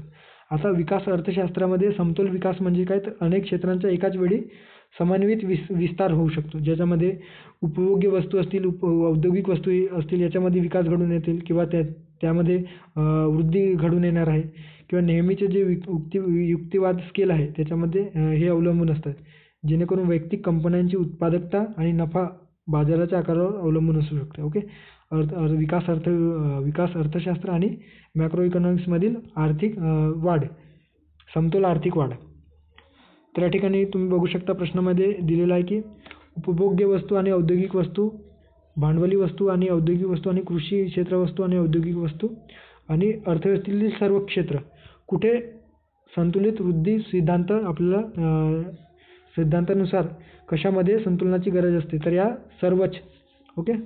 अर्थव्यवस्थेतील सर्व क्षेत्रामध्ये आपल्याला संतुलित वृद्धी सिद्धांतानुसार सर्व क्षेत्रामध्ये संतुलित विकासाची किंवा वृद्धीची गरज असते. सो पर्याय क्रमांक 3 फक्त ड योग्य पर्याय असणार आहे. ओके. या ठिकाणी ते थेअरी ऑफ बॅलन्स ग्रोथ कोणी मांडलेलं आहे ते देखील या ठिकाणी दिलेलं आहे. सो तुम्ही बघू शकता फ्रेडरिक लिस्ट, रॅग्नर नर्क्स आणि ऑर्थर लेविस तसेच फ्रेडरिक लिस्ट ओके यांनी हे थेअरी ऑफ बॅलन्स ग्रोथ मांडलेलं आहे. सो आयोग जर प्रश्न विचारायचे झाले पुढच्या वेळेस तर यांच्यावर विचारू शकतो की थेअरी ऑफ बॅलन्स ग्रोथ कोणी मांडलेला आहे किंवा थेअरी ऑफ बॅलन्स ग्रोथशी कोणते अर्थतज्ञ संबंधित आहे. तर आपल्याला माहिती असायला हवे फ्रेडरिक लिस्ट आणि रॅग्नर नर्स आणि ऑर्थर लेविस. आता पुढच्या प्रश्नामध्ये ज्युपिटर यांच्यामध्ये परत अतिशय कोर कॉन्सेप्टमधील अर्थशास्त्रामधील जो कोर कॉन्सेप्ट आहे तर जोसेफ शुम्पेटर यांनी हे कॅपिटलिस्ट इकॉनॉमिस्ट होते. तर त्यांनी एक सिद्धांत मांडलेला आहे की आर्थिक वृद्धी आणि आर्थिक विकास यांच्या दरम्यान जो फरक आहे त्या संदर्भात त्यांनी मांडलेला संकल्पनेवर आधारित आयोगाने प्रश्न विचारण्यात आलेला आहे. या ठिकाणी आपल्याला विचारण्यात आलं आहे की विकास म्हणजे स्थितीत खंडित आणि उत्स्फूर्त बदल होय आणि वृद्धी म्हणजे काय तर क्रमशः स्थिर दीर्घकालीन बदल जो हळूवार बचत आणि हळूवार या ठिकाणी बदल पाहिजे होता हळूवार बदल आणि लोकसंख्या वाढीमुळे घडून येतो. ओके.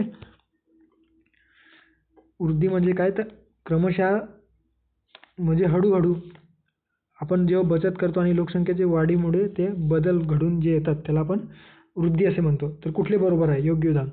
तत्पूर्वी आपण या ठिकाणी तुम्ही बघू शकता शुम्पेटर डिस्टिंग्विश 2 कंपोनंट्स म्हणजे 2 संकल्पना त्यांनी मांडलेली आहे ज्याला dynamic evolution of economics theory आपण म्हणतो. ओके. पहिल्या याच्यामध्ये ग्रोथ कंपोनंट ज्याला आपण वृद्धी थेअरी म्हणतो. वृद्धी याच्यामध्ये कुठल्या गोष्टीचा समावेश होतो तर growth component which brings about gradual. Okay. इथं आपल्याला दिलेलं आहे हळूवार, ग्रॅज्युअल कंटिन्युअस ओके सतत क्रमशः, स्लो इव्होल्युशन हळूवार जो असतो due to changes in factor availability ज्या काही आपल्याला फॅक्टर्स अवेलेबिलिटी जे घटक उपलब्ध आहे त्यामध्ये हळूवार बदल घडून येणे, दीर्घकालीन असे बदल किंवा क्रमशः कंटिन्युएशनमध्ये असणे तर ते आपल्याला दिसून येतात. The growth component will therefore include in only effect of changes in population increase in the producer goods. इथं दिलेलं आहे तेच या ठिकाणी आपण जे लोकसंख्या वाढीमुळे जे काही घडून येतात okay includes only effect of changes in population, लोकसंख्येमध्ये जे बदल घडून येतात आणि परिणामी जे प्रोड्युसर्स गुड्समध्ये जे आहेत, उत्पादक वस्तूमध्ये जे बदल घडून येतात त्या संदर्भात आपण वृद्धी असे आपण म्हणत असतो. ओके. आता डेव्हलपमेंट कंपोनंटमध्ये म्हणजे विकसित जे घटक आहेत किंवा विकसित संकल्पना आहे याच्यामध्ये कशाचा समावेश होतो, तर आहे याच्यामध्ये दिलेलं आहे की the development component which brings about spontaneous म्हणजे अतिशय तीव्रपणे डिसकंटिन्युएशन म्हणजे डिसकंटिन्युएशन चेंजमध्ये ते एकदम बदल घडून येतो. त्याच्यामध्ये हळूहळू किंवा क्रमशः बदल नव्हता, एकदम एका सपाट्यात किंवा एकाच वेळी ते बदल घडून येत असतात. Spontaneous changes in a channels of output flow due to changes in the technical and social environments. Okay. तर जे काही टेक्निकल गोष्टी आहेत, सोशल एन्व्हायरमेंट्स ज्या गोष्टी आहेत त्यामुळे काय होतं, तर जे डेव्हलपमेंट जे विकासमधील जी स्थितीशील अवस्था असते ते एकदम स्पॉन्टेनियस आणि डिसकंटिन्युअस स्टेजमध्ये ते बदल घडून येत असतात. ओके. अशा पद्धतीने आपण बघू शकतो. तर विकास जी आहे स्थितीत खंडित, ज्यालाच या ठिकाणी दिलेलं आहे काय, तर स्पॉन्टेनियस आणि डिसकंटिन्युअस चेंजेस म्हणजे स्थितीत खंडित. ओके. उत्स्फूर्त बदल ज्याला आपण स्पॉन्टेनियस बदल असे म्हणतो. तर हे दोन्ही योग्य असणार आहे. ओके. सो अ आणि ब योग्य असणार आहे. थोडा कॉन्सेप्ट कॉम्प्लिकेटेड वाटू शकतो, पण जर तुम्ही सर्च केला गुगल वगैरेमध्ये किंवा हे लेक्चर झाल्याच्या नंतर क्वेश्चन ॲनालिसिस वगैरे त्याच्यानंतर मी काही टॉपिकवर जे कोअर कॉन्सेप्ट आहे त्याच्यावर देखील व्हिडिओ बनवण्याचा प्रयत्न करणार आहे. सो बघूयात आपण पुढं काय करायचं ते. तर याच्यामध्ये जे जोसेफ शुम्पेटर आहेत त्यावेळी ते एक कॅपिटलिस्ट इकॉनॉमिस्ट होते आणि त्यांची एक खूप फेमस बुक आहे 1942 लिखित, कॅपिटलिझम, सोशलिझम आणि डेमोक्रेसी. याच्यामध्ये त्यांनी क्रिएटिव्ह डिस्ट्रक्शन थेअरी मांडलेली आहे. ओके. तर क्रिएटिव्ह डिस्ट्रक्शन थेअरीवर देखील आपल्याला माहिती असायला वगैरे. जर तुम्ही अर्थशास्त्राचे विद्यार्थी असाल किंवा अर्थशास्त्रामध्ये MA किंवा ॲटलिस्ट BA ग्रॅज्युएशन करताना तुम्ही अर्थशास्त्र विषय घेतलेला असेल तर तुम्हाला यांच्याविषयी माहिती असायला हवं. Okay. Joseph Schumpeter, capitalist economist. आता पुढच्या प्रश्नाकडे जाऊयात. या ठिकाणी दारिद्र्याविषयीची जी रंगराजन समिती होती त्या रंगराजन समिती संदर्भात प्रश्न विचारण्यात आलेला आहे. सो प्रश्नामध्ये आपल्याला विचारण्यात आलेलं आहे की 2014मध्ये 2011 ते 12 साठी राष्ट्रीय दारिद्र्य रेषा दैनंदिन दरडोई उपभोग खर्च, दरडोई म्हणजे दैनंदिन दरडोई उपभोग खर्च म्हणजे काय, तर दैनिक जे प्रतिमानसी उपभोग खर्च आहे तो शहरी भागामध्ये किती निश्चित केलेला होता आणि ग्रामीण भागामध्ये किती निश्चित करण्यात आलेला होता. कोणत्या समितीच्या शिफारशीनुसार, तर रंगराजन समिती. आता या ठिकाणी अतिशय फॅक्च्युअल आपल्याला ह्या गोष्टी या ठिकाणी विचारण्यात आलेल्या आहे.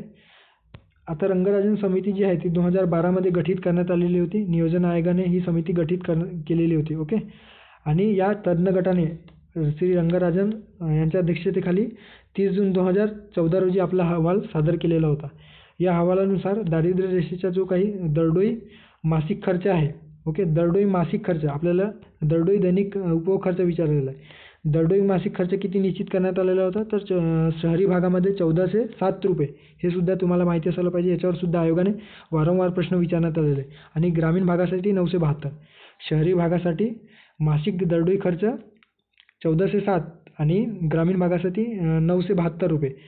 तर यानुसारच दिवसाला म्हणजे दैनिक दरडोई उपभोग खर्च दिवसाला शहरी भागामध्ये 47 रुपये आणि ग्रामीण भागामध्ये म्हणजे खेड्यात 32 रुपये इतका कमी खर्च, यापेक्षा कमी खर्च करणाऱ्या व्यक्तीला गरीब असे मानले जावे अशा पद्धतीची शिफारस या रंगराजन समितीने केलेली होती. आता प्रश्नाकडे येऊयात. या ठिकाणी तेच विचारण्यात आलेलं आहे की दैनंदिन दरडोई उपभोग खर्च किती, तर शहरी भागामध्ये किती 47 आणि ग्रामीण भागामध्ये 32 रुपये इतके. ओके. सो पर्याय क्रमांक 2 योग्य पर्याय असणार आहे. या ठिकाणी काही आकडेवारी दिलेली आहे ज्यामध्ये संपूर्ण ग्रामीण भागात प्रति व्यक्ती किलो कॅलरी आहे. ग्रामीण भागामध्ये 31 ते 55 असायला हवं आणि शहरी भागामध्ये ते 2090 किलो कॅलरी प्राप्त करणारे किंवा यापेक्षा जास्त ऊर्जा प्राप्त करणारे हे किंवा यापेक्षा कमी जे किलो कॅलरी प्राप्त करत आहेत त्यांना आपण गरीब म्हणू शकतो.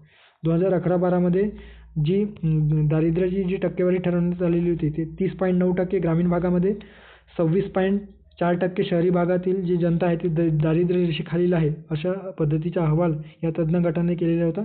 आणि भारतामध्ये एकूण दारिद्र्याचे प्रमाण 29.5% आहे अशा पद्धतीची जी शिफारस आहे किंवा अहवालामध्ये त्यांनी आपल्या याच्यामध्ये अहवालात किंवा रिपोर्टमध्ये त्यांनी नमूद केलेले होते. ओके. आता पुढच्या प्रश्नामध्ये आपल्याला 2014 मध्ये शासनाने वित्तीय समावेशनासाठी खालीलपैकी कोणती योजना अंमलात आणली आहे अशा पद्धतीने जनधन योजनेसंदर्भात परत सातत्याने कमीत कमी आपण 5 वर्षाचे प्रश्नपत्रिका विश्लेषण करत आहोत. 5 वर्षामध्ये जवळपास चारही प्रश्नपत्रिकांमध्ये आपल्याला सातत्याने या टॉपिकवर जनधन योजनेवर प्रश्न विचारण्याचे आपल्याला दिसून आलेले आहेत. ओके. सो याची बेसिक मी जात नाही कारण ते ऑलरेडी खूपदा डिस्कस केलेलं आहे.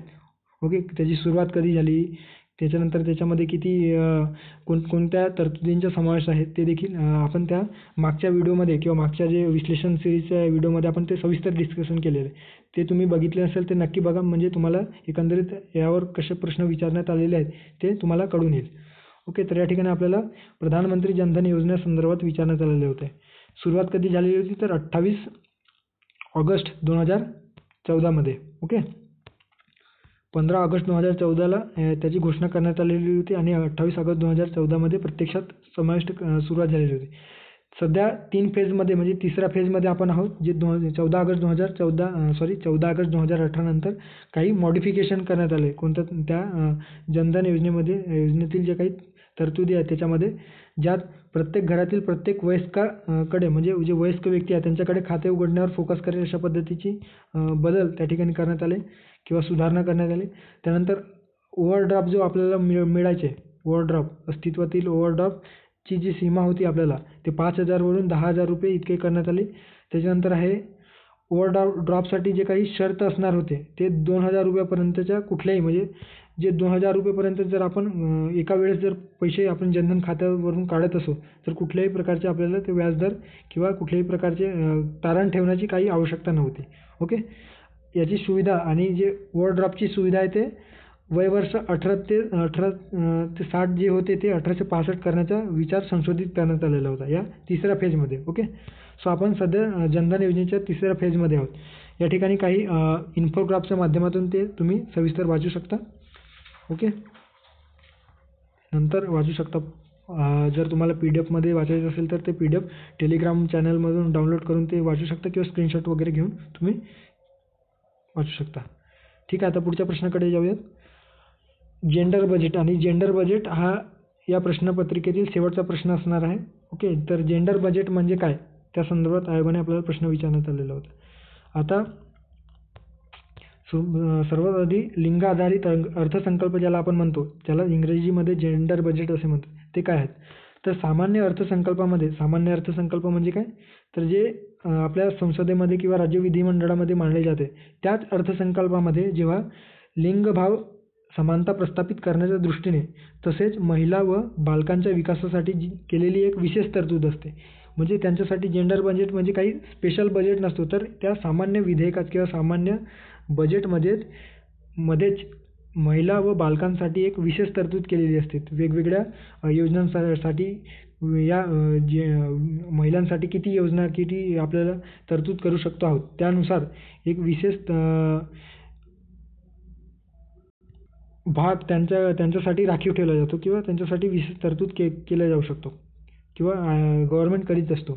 तर 2004-05 मध्ये भारताच्या वित्त मंत्रालयाने लिंगभाव ही संकल्पना रुजवण्यासाठी संस्थात्मक यंत्रणा उभी केली. ओके. इन्स्टिट्यूशनात्मक जे काही सिस्टम आहे ती उभी केली आणि भारत सरकारने 2005-06 मध्ये लिंगभाव समानतेला प्रोत्साहन देण्यासाठी लिंगभाव आधारित अर्थसंकल्प साधन स्वीकारले. ओके. कधी आपल्याला माहिती असायला पाहिजे की 2005-06 मध्ये भारत सरकारने हे लिंगभाव आधारित ज्याला आपण जेंडर बजेट म्हणतो ही संकल्पना स्वीकारलेली होती. ओके.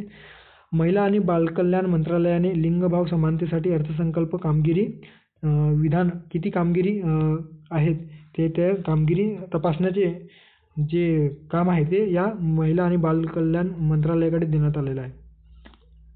ओके. सो अशा पद्धतीने या ठिकाणी ॲडिशनल इन्फॉर्मेशन आहे. आता आपण प्रश्नाकडे येऊयात. जेंडर बजेट म्हणजे काय तर पुरुषांसाठी वेगळा अर्थसंकल्प का नाही, महिलांसाठी वेगळा अर्थसंकल्प का? नाहीत. महिलांसाठी सामान्य अर्थसंकल्पामध्येच स्वतंत्र तरतुदी, पण महिलांसाठी वेगळा अर्थसंकल्प नाही. सामान्य अर्थसंकल्पात पुरुषांसाठी स्वतंत्र तरतुदी नाही, तर सामान्य अर्थसंकल्पात महिलांसाठी स्वतंत्र तरतुदी जी आहेत त्यांचा समावेश या जेंडर बजेटमध्ये करण्यात येतो. सो पर्याय क्रमांक 4 योग्य पर्याय आहे असं आपण म्हणू शकतो. ओके. आता या ठिकाणी काही एक योजनेसंदर्भात देण्यात आलेलं मिशन शक्ती आत्मनिर्भर भारत का बजेट जो 2022मध्ये मांडण्यात आलेला होता, 21-22मध्ये. त्यामध्ये एक मिशन शक्ती अंतर्गत एक योजना ज्याच्यामध्ये एक अम्ब्रेला स्कीम राबवण्यात आली, ज्याच्यात वेगवेगळे योजना एका छत्राखाली आणण्यात आले, ज्याच्यामध्ये वन स्टॉप सेंटर, त्याच्यानंतर वुमन हेल्पलाईन नंबर 181, त्याच्यानंतर आहे बेटी बचाव बेटी पढाओ योजना, त्याच्यानंतर नारी अदालत अशा पद्धतीने, आणि संबल अशा पद्धतीने एक संबल म्हणजे काय सेफ्टी सिक्युरिटी ऑफ वुमन ही संकल्पना किंवा ही एक स्कीम राबवण्यात आलेली होती. ओके. सो मिशन शक्ती काय आहे तर एक अम्ब्रेला स्कीम आहे ज्याच्यामध्ये महिलांसंदर्भात जे वेगवेगळे स्कीम आहेत ते एका छताखाली आणण्यात आले. या अंतर्गत त्याच्यानंतर सामर्थ्य एम्पॉवरमेंट, परत या सामर्थ्य या मिशन शक्तीचाच पार्ट आहे. संबल आणि सामर्थ्य या 2 उपयोजना आहेत. त्या संबलमध्ये आपण बघितलं वन स्टॉप सेंटर आहे, त्याच्यानंतर बेटी बचाव बेटी पढाओ, नारी अदालत आणि वुमन हेल्पलाईन सेंटर्स. आणि या ठिकाणी समर्थ योजनेमध्ये आपल्याला विचारण्यात आलेलं आहे उज्ज्वला योजना आहे, स्वाधारगृह आहे, working women hostel, national craze scheme, त्याच्यानंतर प्रधानमंत्री मातृवंदना योजना हे समर्थ योजनेचे पार्ट आहेत. ओके. सो हे देखील आपल्याला माहिती असायला हवं. कदाचित याच्यावर जर येणाऱ्या काळात प्रश्न विचारला तर ते आपल्याला देता येईल. सो मिशन शक्तीचे 2 पार्ट संबल आणि सामर्थ्य आणि त्यांच्या जे योजना आहेत त्या ठिकाणी दिलेल्या आहेत. सो अशा पद्धतीने आपण 2023मध्ये अर्थशास्त्र अंतर्गत राज्यसेवा पूर्व परीक्षेत MPSC आयोगाने जे प्रश्न विचारलेले होते ते सविस्तर डिस्कशन केलेलं आहे. एकंदरीत 2018 ते 2023 या दरम्यान म्हणजे जवळपास 5 वर्षाची प्रश्नपत्रिका सविस्तर पद्धतीने आपण डिस्कशन केलेलं आहे. ओके. आणि एकंदरीत आपल्याला पॅटर्न लक्षात येतो.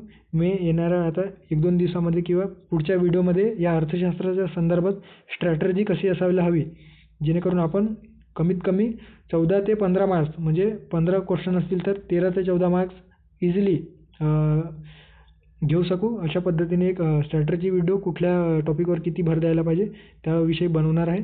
सो तुम्ही चॅनलला सबस्क्राईब करून ठेवा, बेल आयकॉन प्रेस करून ठेवा आणि मित्रांना पण शेअर करा. ओके. आणि या लेक्चरची जर PDF हवी असेल तर या टेलिग्राम चॅनलला सबस्क्राईब करा, जॉईन करा, तुम्हाला त्या ठिकाणी PDF अवेलेबल करून जाईल. सो भेटूया पुढच्या व्हिडिओमध्ये. थँक्यू.